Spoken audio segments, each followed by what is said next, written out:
The Last Gift. Hey everyone! Welcome to Tell Me Reddit, the channel where we dive into the most interesting, dramatic, and unbelievable stories from Reddit. Before we get started, don't forget to subscribe to the channel and leave a like to support the content. It really helps us bring you more amazing stories. So sit back, relax, and let's jump into another incredible Reddit story. I was 19 when I met him. He was 21. We were just kids, really, barely adults, clinging to dreams that felt as boundless as the sky. Our love wasn't rushed, but it burned fiercely, a flame that never flickered, never wavered. And when we found out we were going to have a baby, our world became something even bigger than our dreams. Our apartment was tiny, cramped, even, but it was home. The walls were lined with second-hand bookshelves filled with paperbacks we had scavenged from thrift stores, and the air always smelled like coffee and fresh laundry. I loved our little world. And I loved him. He would place his hand on my growing belly every night and whisper stories to our unborn daughter, making me laugh with his ridiculous, made-up fairy tales. We were young, we were hopeful, and we were so sure that the universe would be kind to us. Some nights, we would lie on our old, lumpy couch, my head resting on his lap as he absent-mindedly played with my hair. We'd dream about our future, about the life we were building together. He would trace circles on my belly and say, "She's going to be a little genius, you know." Probably get that from me. I'd roll my eyes and laugh, playfully reminding him that I was the one who had actually finished college. Sundays were our favorite days. We'd wake up late, tangled in the sheets, sunlight filtering through the blinds. He always insisted on making breakfast, even though he was a terrible cook. I'd sit on the counter, watching him struggle to flip pancakes, the batter ending up in places it shouldn't be. We'd laugh until our stomachs hurt, and somehow, breakfast always tasted better when we made it together.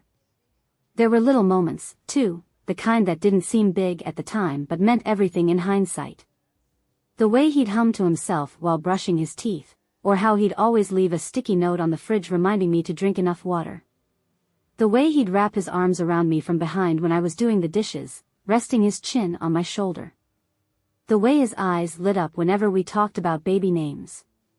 We spent entire evenings sitting on the floor, flipping through baby name books, tossing out suggestions and laughing at the ridiculous ones. "How about Moonbeam?" he had suggested once with a completely serious face, causing me to nearly choke on my tea. "Or Stardust?" I'd smacked his arm. "We are not naming our child after a meteorological event." Eventually, we settled on a name we both loved. He whispered it to my belly every night, as if she could already hear him. "You're going to be the most loved little girl in the world," he'd say softly. And I believed it. Even as our bank account dwindled, even as we struggled to stretch our paychecks, we were happy. We had each other. We had love. And in a few months, we would have her. The first contraction came just after midnight. At first, it felt like a sharp ache, an unfamiliar tension deep in my belly. I shifted in bed, thinking it was just another discomfort that came with pregnancy, but then the pain returned, stronger this time. I reached out for him, my fingers gripping his arm. "It's happening," I whispered, my voice trembling. His eyes flew open, and in an instant, he was fully awake. Okay. "We've got this," he said, scrambling out of bed. He grabbed the hospital bag we had packed weeks ago and helped me into my shoes. His hands were steady, but I could see the nervous energy in his eyes. He was trying so hard to be strong for me. The drive to the hospital was a blur of streetlights and deep, measured breaths. He held my hand the whole time, whispering reassurances even as my grip tightened with each contraction. "You're doing great, baby. Just a little longer. We're almost there." At the hospital, nurses rushed to check my vitals, and doctors moved swiftly to prepare for delivery. The pain intensified, but through it all, he never let go of my hand. His thumb traced gentle circles against my skin, his voice the anchor I clung to. Then something changed. A look passed between the doctors, quick, urgent. Machines beeped faster. The calm efficiency of the room suddenly felt tense. I felt it too, a shift in the air, a cold fear creeping into my chest. "What's wrong?" I asked, but no one answered me right away.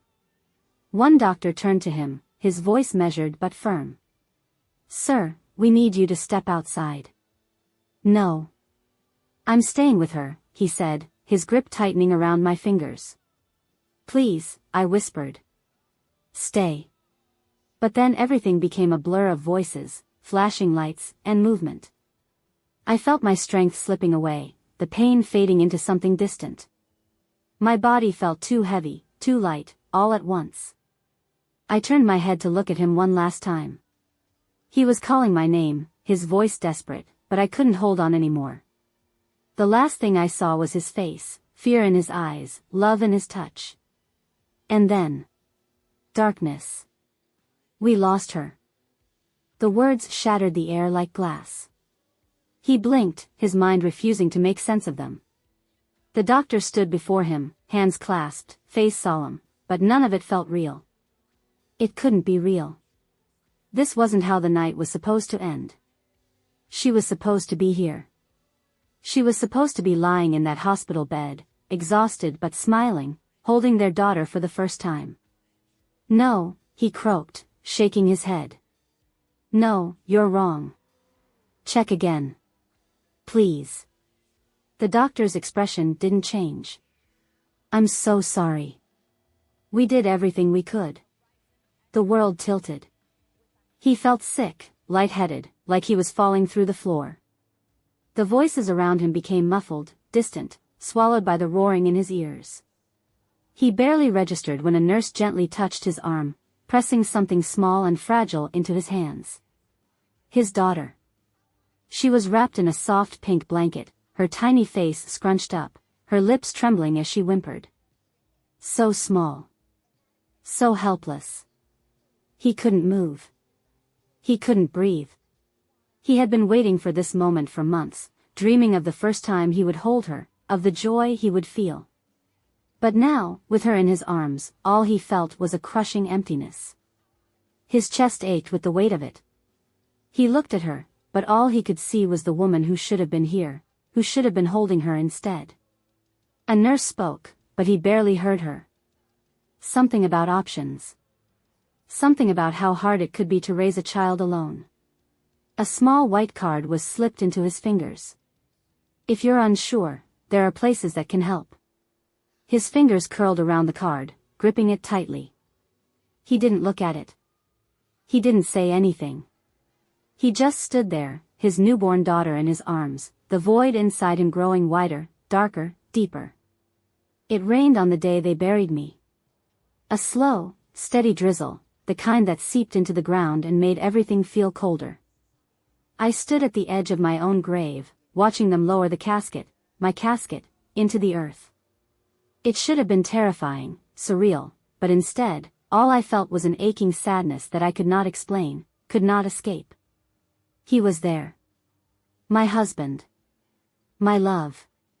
He stood motionless, his eyes empty, his suit slightly wrinkled as if he hadn't slept in days. He probably hadn't. Our daughter, our tiny, helpless daughter, was cradled in his arms, wrapped in the same pink blanket she had been given in the hospital. She whimpered, fussed against his chest, but he didn't react. He barely even blinked. I wanted to reach out to him, to touch his face, to whisper that I was still here.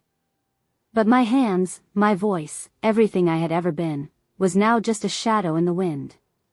I was nothing more than an observer, forced to watch the man I loved sink deeper and deeper into the abyss of his grief. Family and friends surrounded him, offering hushed words of condolences, gentle touches on his shoulder. He didn't acknowledge them. Not once. Even when my mother, her face streaked with tears, tried to take the baby from him, he refused. He just held her tighter, gripping her with the same desperation of a drowning man clinging to a lifeline. I wished I could cry, but I wasn't sure if ghosts could. I only knew that watching him like this, watching him break, was more painful than anything I had ever felt in life. The priest spoke words I couldn't hear. The flowers were placed on top of my casket. People began to leave, murmuring final prayers before walking away. But he stayed. He stood there long after everyone else had gone, our daughter squirming in his arms. And then, finally, he spoke. "I don't know how to do this without you." His voice was hoarse, raw. I had never heard him sound so lost. Our daughter whimpered again, her tiny hand peeking out from the folds of the blanket. He looked down at her, his jaw tightening. "I don't even know if I want to do this without you." A sharp wind blew through the cemetery, rustling the trees, stirring the damp earth. I wanted to scream at him, to shake him, to make him see that he wasn't alone. That he still had something, someone, to live for. But he couldn't hear me. He couldn't see me. He let out a slow breath, closing his eyes.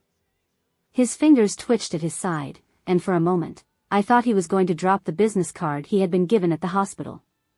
The one with the number for the orphanage. The one that had been burning a hole in his pocket ever since. But he didn't drop it. He didn't let it go. Instead, he turned away from my grave, walking back to the car, his grip on our daughter never loosening. The apartment was silent except for the soft ticking of the kitchen clock. It felt colder than before, like something essential had been stripped away. He stood in the doorway of what was supposed to be the nursery, our daughter cradled in his arms, and just stared at the crib. It was already set up, waiting for her.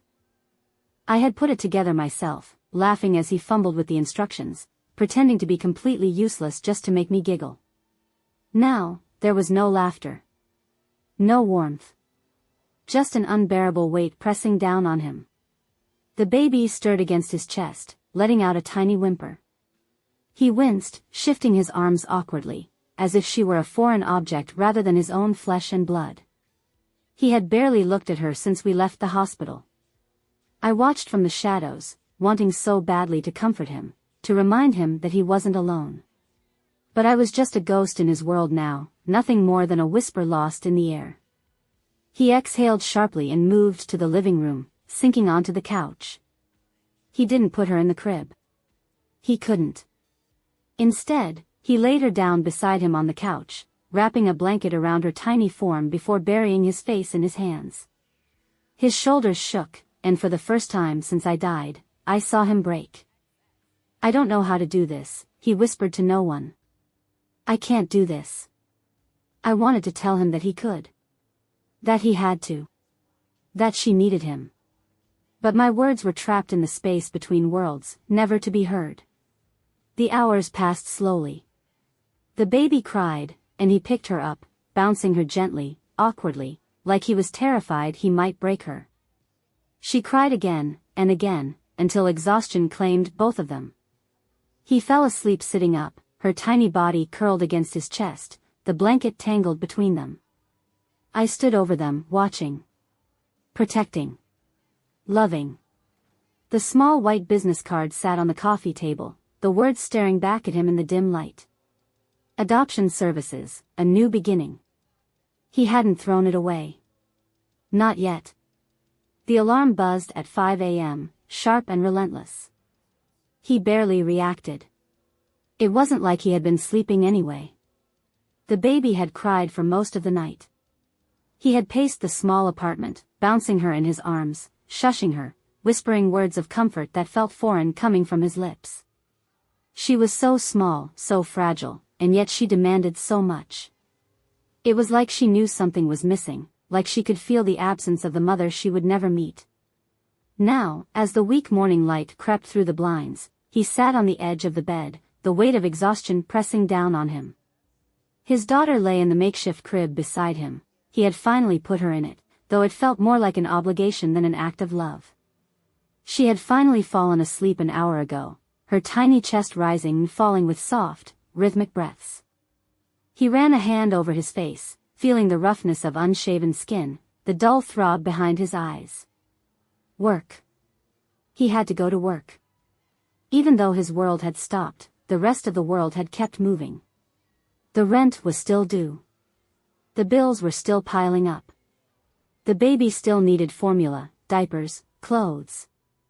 He couldn't afford to stop. But there was no one to watch her.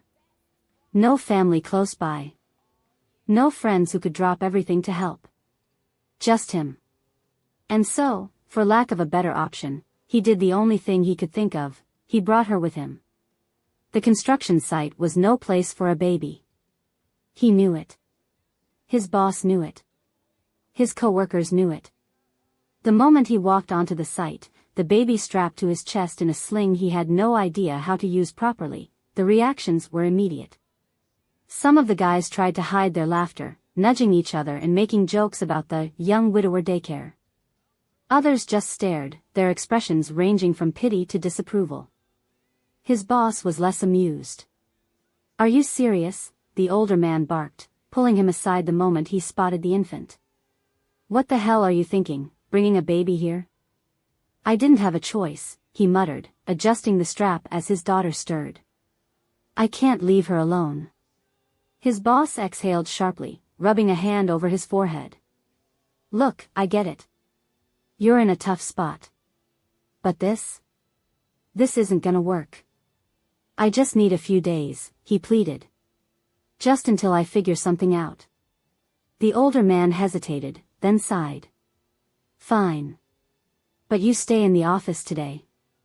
No site work. And you find a real solution. Fast." He nodded, grateful but humiliated. He didn't want pity. He didn't want special treatment. He just wanted his life to make sense again. The office was cramped and stuffy, but at least it was quiet. He set the baby down in a nest of blankets on the floor, watching her squirm. She blinked up at him, her tiny face scrunching before letting out a small, contented sigh. For the first time, she wasn't crying. For the first time, she was just looking at him. And for the first time, he looked back. Really looked. She had her mother's eyes. The realization hit him like a punch to the gut. He felt his throat tighten, his vision blur.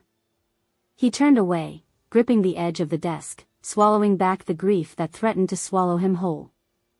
On the desk, the small white business card still sat where he had left it that morning. Adoption Services, a new beginning. His fingers brushed over it. He wasn't ready to make a decision. Not yet. The apartment felt smaller each night. The walls seemed to close in, pressing down on him, suffocating him. It was no longer a home, it was a prison, one built of grief, exhaustion, and the relentless cries of the child he didn't know how to care for. His daughter was screaming again. The clock read 2:43 a.m., but time had lost its meaning. Sleep was a luxury he hadn't tasted in weeks. His body felt like lead, his limbs heavy with the weight of unrelenting exhaustion. He had tried everything, rocking her, feeding her, changing her diaper, but nothing helped. The cries clawed at his already frayed nerves, scraping at the raw edges of his grief. "Please," he whispered, his voice hoarse. "Just stop. Just for a little while." But she didn't stop. She only wailed louder. Something inside him cracked. With a strangled shout, he grabbed the nearest thing, his coffee mug, and hurled it at the wall. It shattered on impact, ceramic pieces scattering across the floor. His breathing was ragged, his hands shaking as he pressed them against his temples, trying to drown out the endless cries. "Why did you leave me?" he choked out. "Why did you leave me alone with this? I was there, watching. I wanted to hold him, to tell him he wasn't alone, but I was nothing more than a shadow. A whisper of the past. He couldn't hear me. He couldn't see me." The baby hiccuped between sobs, her tiny face red and scrunched with distress. He stared at her, something dark flickering in his eyes. And then, without a word, he walked away. The night air was cold as he stepped out onto the balcony. The city stretched before him, quiet and indifferent. He gripped the metal railing, his knuckles white. Below, cars passed like ghosts in the night, their headlights casting fleeting beams of light onto the pavement. For the first time, he wondered what it would feel like to let go. To stop fighting. To stop hurting. Would it be peaceful? Would it finally make the pain go away? But then. A cry. Not a scream, not a wail. Just a tiny, fragile sound from the crib inside. He turned, his breath hitching. She wasn't crying like before. It was softer now, weaker. A desperate, pleading whimper. Something inside him twisted. She needed him. And he hated it. Because he didn't know if he had anything left to give. He walked back inside, his movements slow, heavy. The baby was still lying there, her tiny fists clenching and unclenching as she whimpered. Her face was scrunched in discomfort, her body restless. He sat on the floor beside the crib, knees drawn to his chest, staring at her with hollow eyes. "I don't know how to do this," he whispered. She squirmed, making another soft noise. It wasn't an answer. It wasn't a reassurance. She didn't know how to do this either. His gaze drifted to the coffee table, where the small white business card still sat. Adoption services, a new beginning. His fingers twitched. He reached for it. Picked it up. Stared at it. For a long time, he just sat there, turning it over in his hands. The decision was right there, so easy, so simple. He could call the number. He could end this misery, this crushing weight of responsibility he never asked for. But then, the baby made a noise, a soft, barely there coo. He looked down at her, startled. Her tiny hand had stretched toward him, her fingers curling slightly, as if reaching for something. For him. His throat tightened. He swallowed hard, his grip on the card loosening. He wasn't ready. Not yet. He let the card slip from his fingers, watching as it fluttered to the ground. Morning crept in slowly, dragging its dull light through the blinds. He sat at the kitchen table, staring at the half-empty bottle of formula in front of him. His hands were wrapped around a lukewarm cup of coffee, but he didn't drink it. He couldn't remember the last time anything tasted like anything. The baby lay in the crib a few feet away, her tiny chest rising and falling, her mouth slightly open in sleep. For once, she was silent. Peaceful. He should have felt relief. Instead, he felt nothing. He exhaled through his nose, rubbing a hand down his face.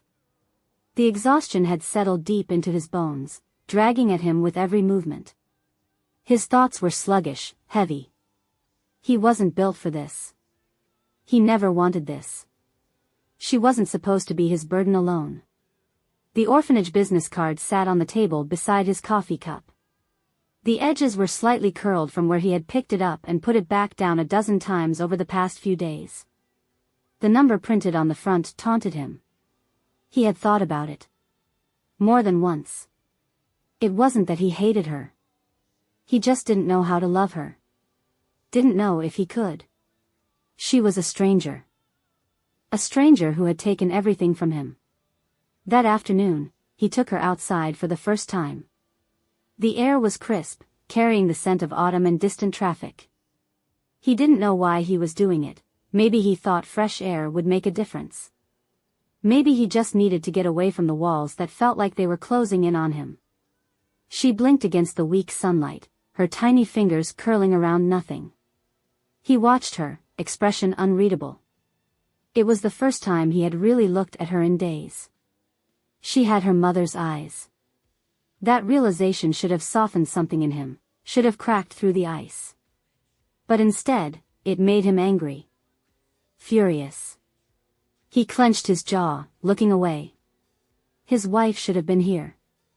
Not him. Not alone. The baby made a small noise, a soft gurgle. It wasn't a cry, but it still grated on his nerves. He squeezed his eyes shut, inhaling deeply. He didn't know how much longer he could do this.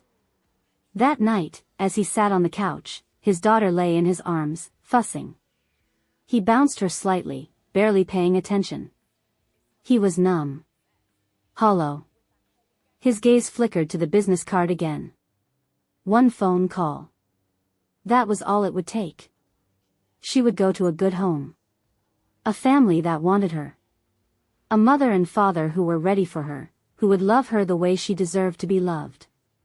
His fingers hovered over his phone. His daughter let out a small whimper, her tiny hand brushing against his chest. He stiffened. She didn't know who he was. She didn't know that he was thinking of giving her away. But she trusted him. Somehow, despite everything, she trusted him. His throat tightened. He put the phone down. The shrill ring of his phone cut through the silence. He barely had the energy to reach for it, his body heavy from another sleepless night. The baby had been crying for hours, her tiny lungs relentless, refusing to give him even a moment of rest. His boss's name flashed on the screen. He swallowed hard and answered. "Yeah? We need to talk." The voice was firm, no room for argument. "Come in early. And leave the kid at home." The call ended before he could respond. His stomach twisted. He looked over at the crib. His daughter was finally asleep, her fists curled near her face, her tiny chest rising and falling in even breaths. He should have felt relief. Instead, he felt dread. The office felt colder than usual. He stepped inside, and every conversation seemed to stop. His co-workers threw him side glances, some sympathetic, others annoyed. The whispers had started weeks ago, murmurs about how he wasn't the same, how he was slipping. He was called into the supervisor's office. The door shut behind him with a quiet click. His boss, a man in his 50s with tired eyes, leaned forward. "Listen, we've given you time. More than most guys would get." He sighed. But this, bringing a baby to a construction site, showing up late, zoning out on the job, it's not working.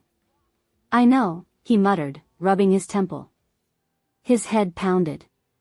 I get it." The man softened, if only slightly.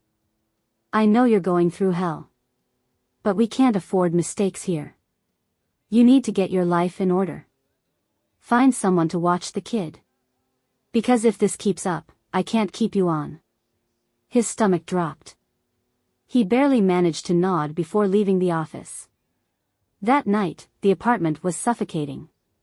Bills were piled on the table, unopened. His daughter cried, but he barely heard her. He sat on the couch, staring at the business card again. Adoption services, a new beginning. His job. His sanity. His entire life, it was slipping away. Maybe it was time to let go.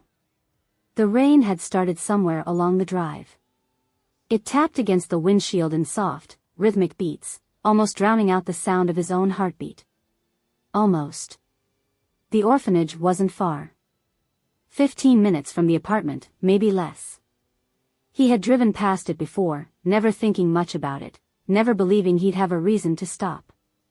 But now, here he was. The baby was quiet in the back seat, swaddled in the same pink blanket she'd had since the hospital. She wasn't crying. She wasn't fussing. It was almost as if she knew. His fingers clenched around the steering wheel. The business card sat on the dashboard, the ink slightly smudged from the damp air. Adoption services, a new beginning.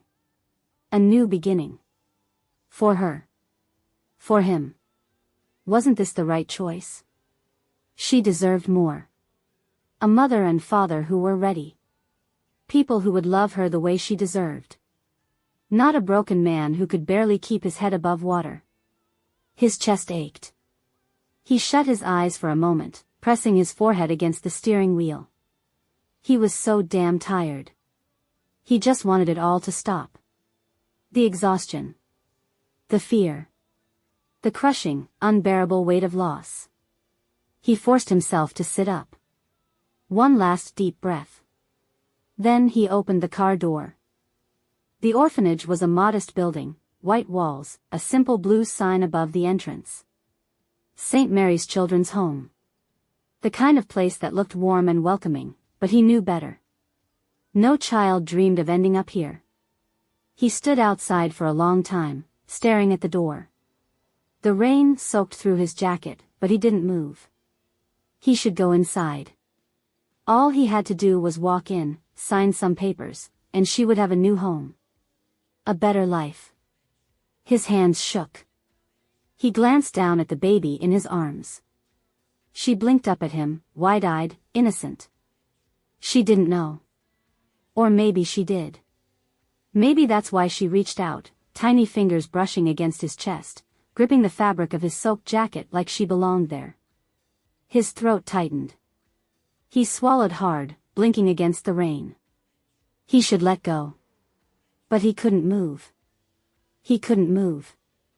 The rain poured around him, soaking through his jacket, but he barely felt it. He just stood there, staring at the doors of the orphanage, his daughter's tiny fingers still gripping his shirt. His heart pounded in his chest, every beat a battle between the life he wanted to escape and the one he couldn't let go of. Then, out of nowhere, a memory surfaced. Her laughter. He could hear it, his wife's voice, bright and full of life, echoing through the apartment. He could see her, sitting on their bed, legs curled beneath her as she rubbed her belly, speaking softly to the child inside her. "You're going to be so loved," she had whispered, smiling down at her swollen stomach. "Your daddy is going to be the best dad in the world. He might not know it yet, but I do." His breath hitched. His fingers clenched around the baby's blanket. Another memory. The night they had chosen her name. They had argued, laughed, tossed ridiculous suggestions back and forth until they found the one that felt right. The name his wife had whispered to her belly every night. The name he hadn't spoken since she was born.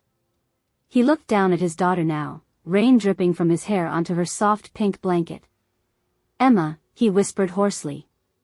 Her tiny hand twitched. Something inside him cracked. He took a step back from the orphanage doors. Then another. His grip tightened around his daughter, his heartbeat echoing in his ears. He couldn't do it. He turned around and walked back to the car, Emma still nestled against his chest. The drive back was quiet. The rain had slowed to a drizzle, tapping lightly against the windshield, a rhythmic, almost soothing sound. He gripped the steering wheel with one hand while his other arm cradled Emma in the car seat beside him. She wasn't crying. She wasn't restless. She just stared up at him with wide, curious eyes, her tiny fingers twitching every so often. He had come so close. Too close. His stomach twisted at the thought. He had stood outside that orphanage, ready to give her up, to walk away. The thought of it made his hands tremble. If he had taken one more step, if he had pushed open those doors, she wouldn't be here with him now. He let out a shaky breath and tightened his grip on the steering wheel. Never again. When they arrived home, the apartment felt different. It was the same place he had lived in for years, but it no longer felt like a graveyard of memories. Something had shifted. Maybe it was him. He walked inside, kicking off his wet shoes, then carefully unbuckled Emma from the car seat. She let out a soft sigh as he lifted her into his arms. She felt lighter now. Or maybe he was just getting used to holding her. He carried her into the nursery, the room he had barely stepped into since she was born. The crib sat against the wall, untouched, as if waiting for this moment. He hesitated, then slowly lowered her onto the soft mattress. She squirmed slightly, her tiny fingers curling into the blanket beneath her. Her eyes fluttered closed. He stood there, watching her, a strange tightness in his chest. For the first time since she was born, he wasn't afraid of her. Later that night, exhaustion settled over him like a heavy blanket. His body ached, his mind was sluggish, but something inside him felt lighter. He sat on the couch, his head resting against the back of the seat, eyes staring at the ceiling. The apartment was quiet except for the faint hum of the heater. Then, a sound broke the silence, a small, soft whimper from the crib. He forced himself up, his movements slow. When he reached the nursery, Emma was squirming, her tiny fists clenched. She wasn't crying yet, but she was close. He reached down without thinking, gently scooping her up. She was so small in his arms, so fragile. He rocked her slightly, whispering, "Shoo, it's okay. I'm here. The words felt strange coming out of his mouth. Unfamiliar. But they were true. He was here. And for the first time, he wasn't thinking about leaving. Morning light filtered through the blinds, casting a warm glow over the nursery. He sat in the rocking chair, Emma nestled against his chest, her tiny body rising and falling with each breath. He had lost count of how long he had been sitting there. Minutes? Hours? It didn't matter. For the first time in weeks, the crushing weight of grief wasn't the only thing he felt. There was something else now. Something small but growing. Determination. The first step was asking for help. He hated it. Hated admitting that he couldn't do this alone. But he had reached his limit. So, he made the call. The voice on the other end was warm, understanding. The woman, Mrs. Calloway, a local childcare provider, listened patiently as he stumbled through his words, explaining his situation. He braced himself for judgment, for pity. But none came. Instead, she simply said, "Let's set up a time for you to bring Emma by. We'll figure it out together." For the first time in weeks, relief settled over him like a balm. The second step was going back to work. His boss raised an eyebrow when he walked into the office Monday morning, but he didn't say much. "You figure things out?" "I'm trying," he answered honestly. The older man studied him for a moment, then nodded. "Good. Let's get to it." And just like that, the world kept moving. The job was the same, long hours, heavy labor, the constant hum of machinery. But something inside him had changed. He wasn't just surviving anymore. He was trying. The third step was letting Emma in. One evening, as he sat on the floor beside her crib, she reached for him. Not just blindly grasping, but reaching. Her tiny fingers wrapped around his thumb, holding on tightly. He stared at her, his throat tightening. "Hey, baby girl," he whispered. She cooed in response, her bright eyes locking onto his. And just like that, the last wall inside him crumbled. Days turned into weeks. The routine became familiar.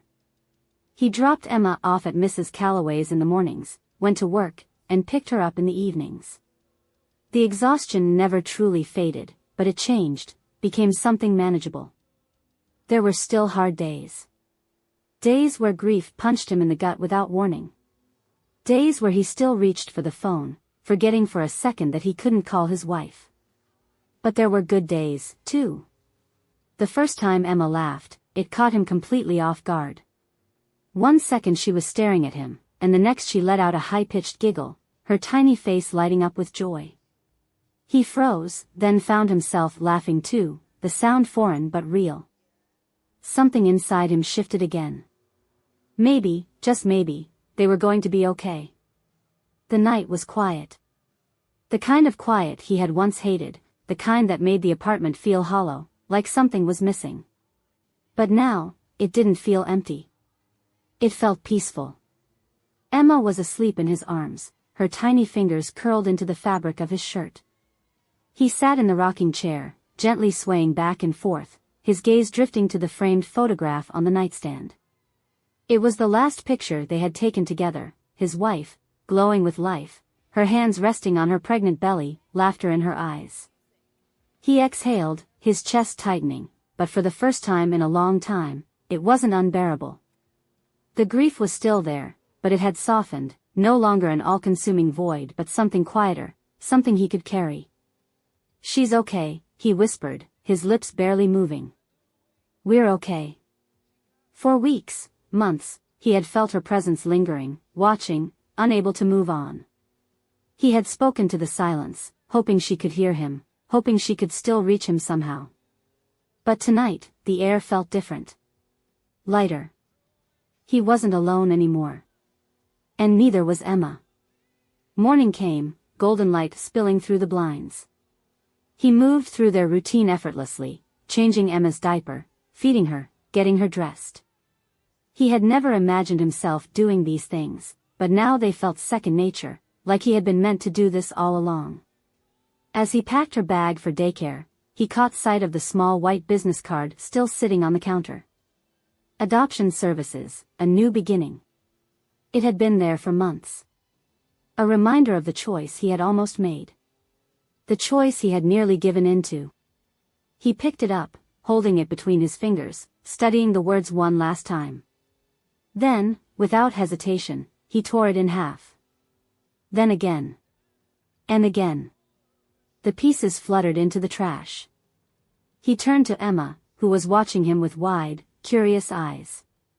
He smiled, scooping her into his arms. "I won't give you up," he murmured, pressing a kiss to her soft forehead. "You're all I have left." And for the first time, saying those words didn't feel like a burden. It felt like a promise. The apartment was quiet, save for the rhythmic sound of Emma's breathing against his chest. He sat on the floor, his back resting against the couch, his arms wrapped protectively around his daughter. She was asleep, her tiny fingers curled into the fabric of his shirt, her warmth pressed against him like an anchor to the world. He had lost count of how many nights he had spent like this, holding her, staring into the dimly lit space around them, thinking about everything that had led them here. But tonight felt different. Final, in a way he couldn't quite explain. His gaze flickered to the coffee table. The last remnants of the business card were still there, torn into tiny, jagged pieces, waiting to be thrown away. He hadn't done it yet. Maybe because part of him needed to see it, to remind himself of how close he had come to making the worst mistake of his life. But he wasn't that man anymore. The days had become easier, the routines more familiar. Mornings were spent dropping Emma off at daycare, exchanging tired but understanding smiles with Mrs. Calloway, who always gave him a knowing nod, as if to say, "You're doing okay." Work had become bearable again, though some days were harder than others. His boss had eased up, the sharp disapproval slowly replaced by something closer to respect. The guys on the site stopped whispering about him behind his back, and instead, they started asking about Emma. One of them even gifted him a second-hand high chair, a simple gesture that made his throat tighten more than he wanted to admit. Nights were the hardest. The loneliness still crept in sometimes, whispering in the spaces where his wife used to be. He still reached for her side of the bed. Still caught himself wanting to tell her things. But the grief no longer consumed him, it was just another part of him now, something he carried but no longer let control him. And then there were the moments that made it all worth it. The way Emma's eyes lit up when she saw him walk into a room. The way she reached for him now, trusting, knowing that he was hers and she was his.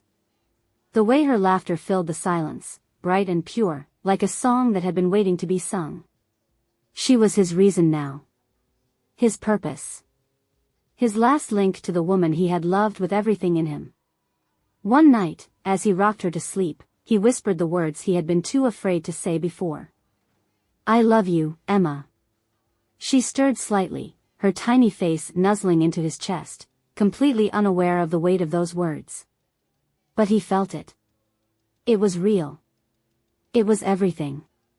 As he sat there, holding the most precious piece of his wife, he knew one thing for certain. They were going to be okay. The end.